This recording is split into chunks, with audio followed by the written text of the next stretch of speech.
Yo, folk, preden gremo v tale video, bi sam rad povedal, da se odprla Discord skupino, da če se še niste pridružili, se pridružite, noter je full fine folka, ki se lahko pač pogovarjate o financah z njimi, proba vas zgraditi nek dober community, no. Plus, ker si sama svoj sponzor, zdaj sva hitela milijonov gledom na YouTubeu, tle je screenshot, in se odločila, da bova giveawayala MacBook Proja, ki ga sicer ne rabiva več, ki jim veva, da bo nekomu od vas malo bolj prav prišel, tako da vse, kar rabite narediti je, za šanso, da zmagate to, id v link v opisu, je link do najnega zadnjega posta na Instagramu in tam so vsa pravila, no. Se pravi, ja, pejte si pogled na Instagram, no. Vem, da vam bo tale video malo crazy, to, kar bom zdaj govoril, je tako malo manj navadno, pač tako malo nenavadno to, ampak je pa še zmer dosti tak proven side hustle in veliko folka služi od tega in tudi vi bi lahko služili od tega. Je pa ena najlažjih stvari, ki jih lahko possibly delate za cash.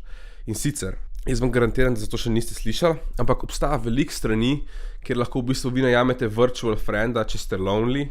In zdaj vem, da v Sloveniji to dosti ni glih tacga folka, ampak po svetu so kar kakšni čudaki in to obstaja, no. V glavnem, imaš veliko takih strani, recimo Friend PC, Rent a Friend, pa Papa. Oh, damn, that's crazy. No in v bistvu tle ti plačajo, da si od nekoga virtual friend in je 100% legit. In ful lahko zaslužite tle samo s tekstanjem drugim ljudem. Priznam, da je mogoče veliko čudnih ljudi tam, ampak verjemite, da se da zaslužiti s tem.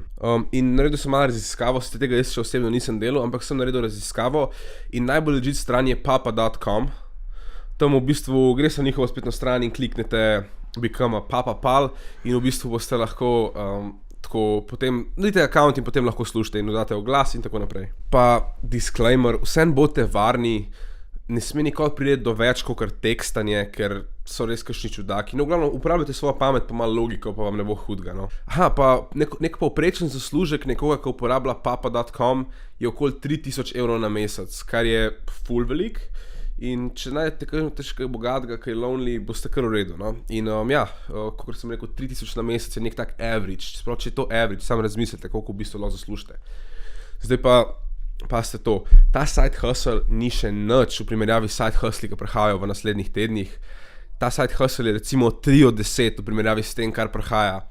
In res pripravite se, to je samo grevanje, to je neka nova sezona side hustle seriesov, tako da ja, upam, da ste uživali v tem videu, čekirajte giveaway, joinite se v Discord skupino in ja, da je december, peace out.